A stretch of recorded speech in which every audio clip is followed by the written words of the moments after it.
प्रधानमंत्री मोदी ने मन की बात कार्यक्रम के जरिए देशवासियों से किया संवाद। भगत सिंह और लता मंगेशकर को उनकी जयंती पर दी श्रद्धांजलि। कहा, भगत सिंह जी बहुत संवेदनशील थे, लता दीदी से स्नेह का बंधन कायम है। पीएम मोदी ने कहा, नवरात्रि में हम शक्ति की उपासना करते हैं। बिजनेस से लेकर स्पोर्ट्स तक और एजुकेशन से लेकर साइंस तक देश की बेटियां हर जगह अपना परचम लहरा रही हैं।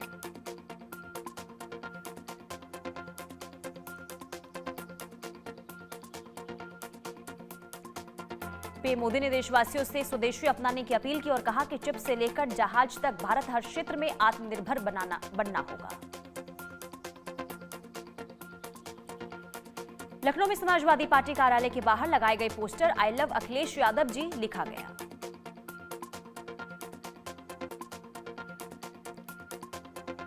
बलरामपुर दौरे पर उत्तर प्रदेश के मुख्यमंत्री योगी आदित्यनाथ देवी पाटन में स्थित मां पाटेश्वरी देवी के किए दर्शन।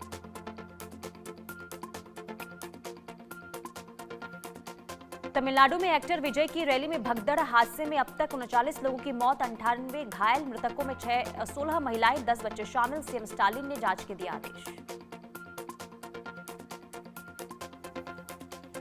सीएम एमके स्टालिन ने मुख्यमंत्री राहत कोष से किया मुआवजे का ऐलान। मृतकों के परिवारों को 10-10 लाख रुपए का मुआवजा, घायलों को 1 लाख रुपए की मदद। भगदड़ पर प्रधानमंत्री नरेंद्र मोदी ने जताया दुख। तमिलनाडु सरकार से केंद्रीय गृह मंत्रालय ने मांगी रिपोर्ट। एक्टर विजय से हो सकती है पूछताछ। तमिलनाडु के उप मुख्यमंत्री उदयनिधि स्टालिन ने भगदड़ में मारे गए लोगों के परिजनों से अस्पताल में मुलाकात की, निष्पक्ष जांच का दिया भरोसा।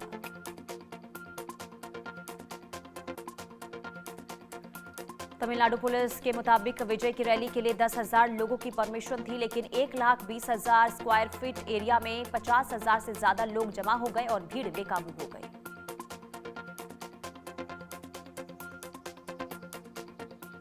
गृह मंत्री अमित शाह ने हादसे पर जताया दुख। एक्स पर लिखा, भगदड़ में लोगों की मौत से अत्यंत दुखी हूं। मृतकों के परिवारों के प्रति मेरी हार्दिक संवेदना, घायलों के शीघ्र स्वस्थ होने की कामना करता हूं। करूर रैली में भगदड़ पर राजनाथ सिंह ने जताया दुख, शोक स्तब्ध परिवारों के प्रति जताई संवेदना, घायलों के शीघ्र स्वस्थ होने की कामना की। राहुल गांधी ने भी भगदड़ में कई लोगों की मौत पर जताया दुख। कहा, भगदड़ ने कई बहुमूल्य जिंदगियां छीन ली। मेरी संवेदनाएं उनके परिजनों के साथ, सभी घायलों के शीघ्र स्वस्थ होने की कामना करता हूं। यौन शोषण मामले में दिल्ली पुलिस को बड़ी सफलता हाथ लगी। पुलिस ने चैतन्यानंद को आगरा से गिरफ्तार किया। 17 लड़कियों के यौन शोषण का आरोप। आगरा के ताजगंज इलाके के एक होटल में रुका था चैतन्यानंद। पुलिस ने होटल के कमरे में 15 मिनट तक पूछताछ के बाद गिरफ्तार किया।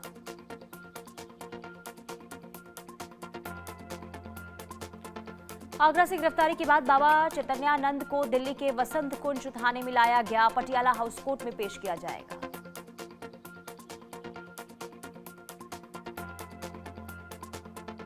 चैतन्यानंद के पास से 2 विजिटिंग कार्ड मिले। एक विजिटिंग कार्ड यूनाइटेड नेशन का है, जिसमें अपने को परमानेंट एम्बेसडर बताया गया है, जबकि दूसरा विजिटिंग कार्ड ब्रिक्स का है।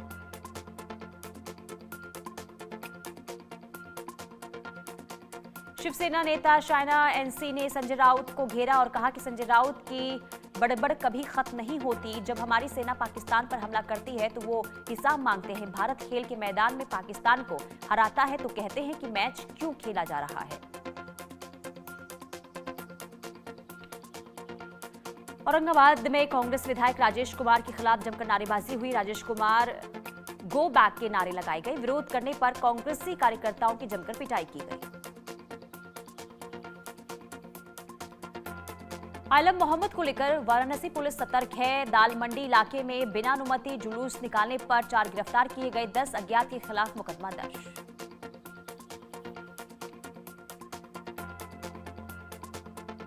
हिंसा के बाद लेह में धारा 163 लागू। एक साथ 5 लोगों के जमा होने पर प्रतिबंध। किसी भी जुलूस, रैली और मार्च की इजाजत नहीं।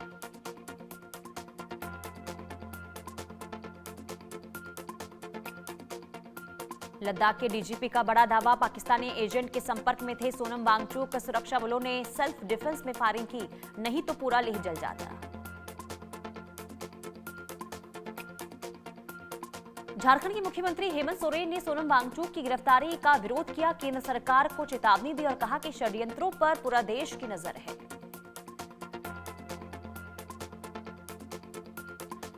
गोवा के मुख्यमंत्री प्रमोद सावंत ने सांकली युवा उत्सव 2025 का उद्घाटन किया। युवा रन को दिखाई गई हरी झंडी। महोत्सव 3 महीने तक चलेगा और इसके 18 गतिविधियां आयोजित की जाएंगी।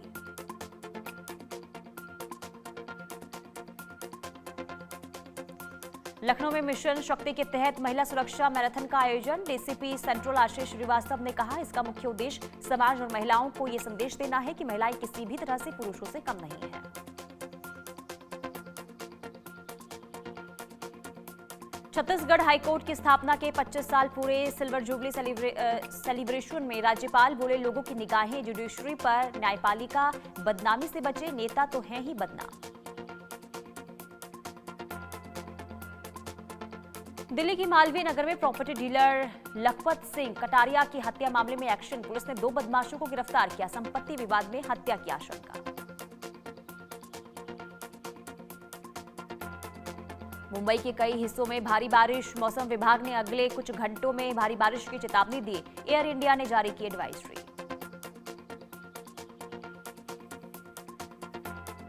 तेलंगाना के कई जिलों में भारी बारिश। हैदराबाद में सामान्य से 408% ज्यादा बरसे बादल। कॉलोनियां डूबी, 1000 लोगों का रेस्क्यू किया गया।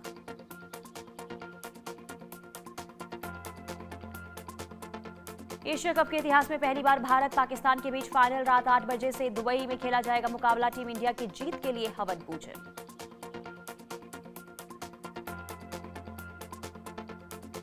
दोनों टीमें 41 साल के इतिहास में पहली बार एशिया कप का फाइनल खेलेगी। ग्रुप स्टेज और सुपर 4 में जब इन टीमों का सामना हुआ था तो बाजी भारत ने मारी थी।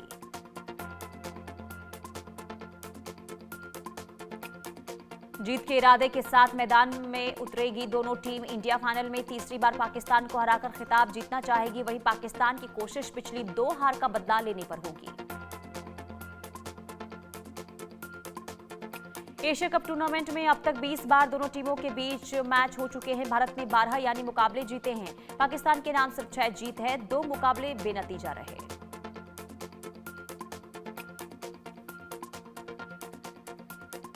संयुक्त राष्ट्र के मंच से विदेश मंत्री एस जयशंकर ने दुनिया को दिखाई पाकिस्तान की हकीकत। कहा, आतंकवाद का ग्लोबल सेंटर है पाकिस्तान। भारत ने आतंकी ठिकानों को तबाह किया।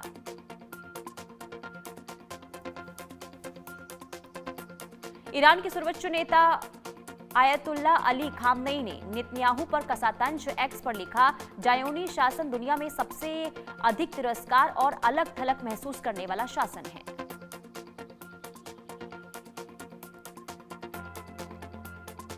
यूएनजीए के मंच से जब नेतन्याहू ने भाषण देना शुरू किया तब कई देशों के प्रतिनिधियों ने वॉकआउट किया। अफ्रीकी, यूरोपीय देश, अरब और मुस्लिम देशों के प्रतिनिधियों ने वॉकआउट किया।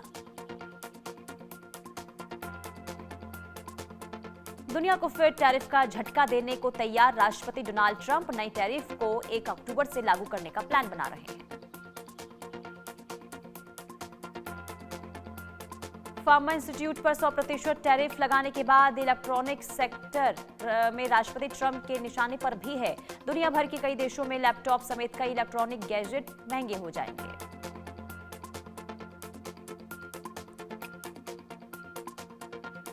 बांग्लादेशी प्रवासियों ने न्यूयॉर्क में यूएन हेडक्वार्टर के बाहर बांग्लादेश के मुख्य सलाहकार मोहम्मद यूनुस के खिलाफ प्रदर्शन किया। यूनुस को पाकिस्तानी करार देते हुए नारे लगाए, go back to Pakistan.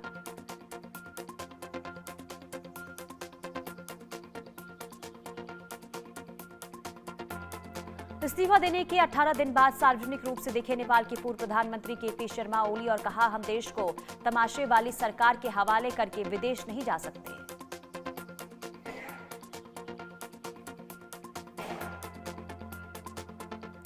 Reserve bank of India ने क्लेम सेटलमेंट के नियमों को रिवाइज किया। मृतक ग्राहक के बैंक अकाउंट या लॉकर के क्लेम को 15 दिन में करना होगा सेटल। देरी हुई तो नॉमिनी को देना होगा मुआवजा। मार्केट कैपिटलाइजेशन के लिहाज से देश की 10 बड़ी कंपनियों की वैल्यू में भारी गिरावट देखी गई। इस हफ्ते के कारोबार में 2,99,662 करोड़ रुपए की कमी से कंपनियों को बड़ा घाटा हुआ।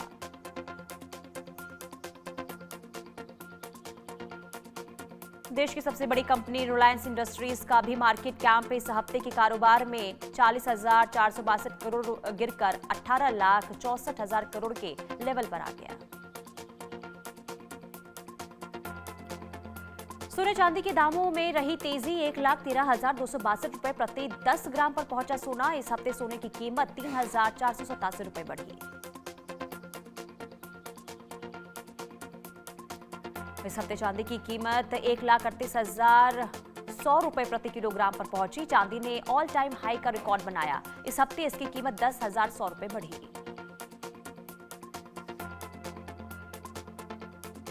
इंटरनेशनल एमी अवार्ड्स नॉमिनेशन मिलने पर बोले इम्तियाज अली, गर्व है कि भारत को उस मंच पर ला पाए जहां इतने सारे अंतर्राष्ट्रीय दिग्गज खड़े हैं।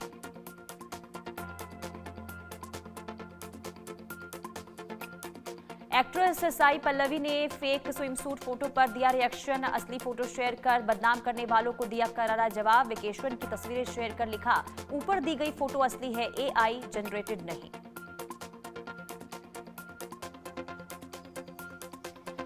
पंजाबी सिंगर राजवीर जवंदा की हालत नाजुक। अस्पताल में 24 घंटे से वेंटिलेटर पर हैं। हिमाचल में सड़क हादसे में सिर रीढ़ की हड्डी में लगी गंभीर चोट।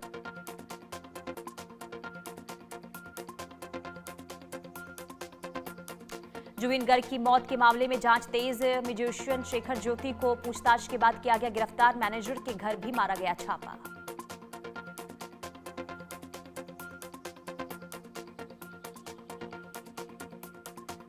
बिग बॉस 19 में बसीर ने आवेज के किरदार पर उठाए सवाल। देवर के सपोर्ट में उतरी गौहर खान, कहा हीरो बनने के लिए लोग विलन वाले